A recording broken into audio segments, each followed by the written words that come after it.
A game's art style is much more important to the experience than just its visuals. Though gameplay is the fundamental difference between video games and other forms, there's still a visual art, so looks matter.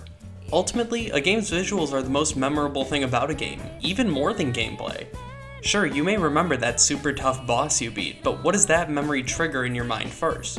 The boss itself. How it looks. You spend just as much time looking at a game's art as you do playing it, if not more when you take into account cutscenes.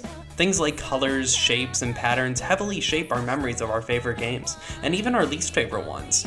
An example of something that did this for me is the Kraken from EarthBound. Yeah, not the toughest boss. Alright, so we're gonna have to fight the Kraken, which is a pretty easy boss. Okay. What do I do? Die. Oh, it's over. Alright. Yeah, you don't want to see the whirlpool attack. Most of the time. But a very visually intriguing one. I love its lollipop body proportions with its big stupid head that it shouldn't even be able to lift. It's a pretty iconic enemy design, but if you really think about it, it's pretty screwed up. First and foremost, it's not even a Kraken, it's a serpent, closer to a Leviathan. Now, to be fair, I think this is because the toy may have been pulling from some earlier interpretations of Krakens, some describing it as a type of large sea snake, but come on, let's be honest. This is a piranha plant. There's plenty of Mario references in the Mother series, this song even samples it. Truthfully though, I think it's probably a combination of the two, though obviously it leans much heavier into the latter's design. I also want to touch on the blood on the Kraken's teeth, which is part of the reason the game's rating was upped when it was re-released on the Wii U. Even this bit of gore is purposeful though. Sure, it makes this adorable little guy more menacing in the moment, but it also works to make them more threatening when they rear their heads again, if they could. I touched on this in another video, but as symbols of portions of Ness's inner evils and internal battle with Gygus, the blood does communicate that they are more threatening than other enemies in Magicant. A lot of Christian theology has also interpreted Leviathans to be a demon associated with the deadly sin of envy, which would make sense, them being literal inner demons Ness must defeat inside his head, and EarthBound has a lot of religious overtones, so I think there's a lot of levity to that sort of interpretation. So with them being in Magicant, it evokes this almost image of them sinking their teeth into Ness's skull, seeping their evil intentions into him, just as a snake injects its venom into its prey.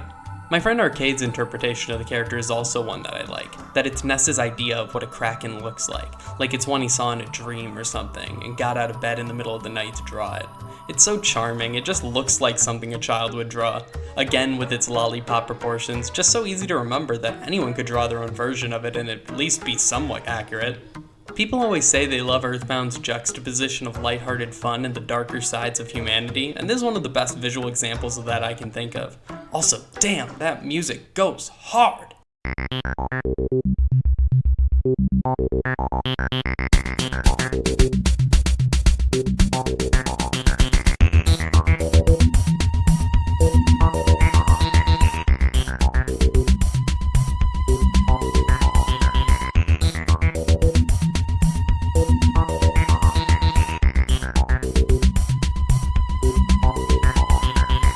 Now, back in the Dark Ages, things didn't look so slick. The Kraken was fully intended to be a part of Mother 3 back when the game was in development for the Nintendo 64, and it looked like this. Oh! There's a lot to process here, so let's just take it one step at a time.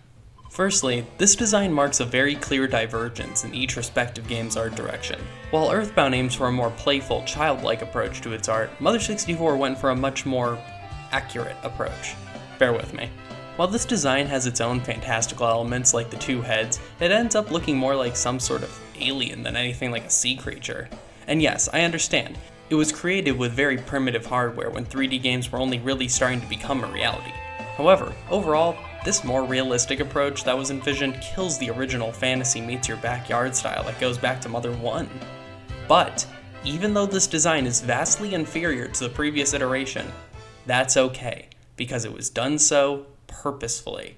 Now that doesn't make this design good or bad, but really just marks the differences between these entries in the series, and are both in service to the greater narratives they're attempting to deliver on, which we'll come back to.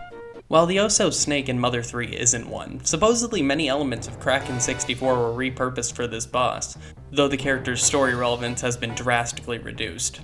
The Oso Snake, however, has EarthBound's childlike style restored, and strikes a good balance between fantasy and realism. It takes a much more literal approach to its subject, and is even also a serpent. This scaling back of style is again, though, done purposefully. While EarthBound has much more of a road trip feel, with lots of light humor persistent throughout its more dramatic moments, Mother 3's story is almost the inverse. The game's drastic shift in the scales to a heavily drama-centric story with some light humor sprinkled in as you observe the destruction of a few concentrated places has a lot more emotional weight than its predecessor, and thus demands a more grounded approach. The lollipop proportions of this character more so being a product of forced perspective rather than canonical proportions. Even the game's silliest enemies are still pretty straightforward for the most part, though this does end up costing the much more diverse crowd of foes you encountered in EarthBound. But you know, as grounded as a rhinocerocket can be. All of this to say, stylization goes a long way in shaping a player's perception of their experience. Video games, and all art forms, are meant to be an inherently emotional experience, whether that be conveyed through accomplishment at beating a tough boss, or how a twist in the story forces you to recontextualize things. These things matter and end up determining a game's staying power in the greater canon of video games. Video games are far more than even just those two things, though. When every element of the craft, gameplay, visuals, audio, writing, and the rest all come together in a sense of harmony, that's when an experience is created that will leave a lasting impact on the player. The entire artistic process at work is a test of creativity, trying to convey what you want to say to your audience. And it is hard. I started working on this video last June. That's 9 months ago, a baby ago. And how fitting, right? Because at the end of the day, that's what these videos are to me to an extent, like children. And I'm just trying to do my job to raise them right so that they'll be ready and prepared for when they eventually are sent out into the world. And the most heartbreaking part of this process is that you can do all these things just right, pushing to the very limits of your abilities, and still not succeed. But if you're lucky, someone who saw what you did will care. Ironically, the element since I started working on this video that I haven't been able to decide on is the title. Yeah, go figure, right? So here's my question for you. What do you think this video should be called? Honestly, I'd love to know, because evidently I'm at a loss here. And the title's just as important as every other element to the work. You know how I know that? Because this entire video emerged from observing that this Kraken looks like a lollipop. It may not seem like much, but these, as small as they seem, radical decisions that make something last, make it memorable. Art is an extension of oneself, and how one internalizes everything around them, and when all these things are honed in a focused way, you can end up with something much more. Not just a creation, but an expression. You reveal something about you.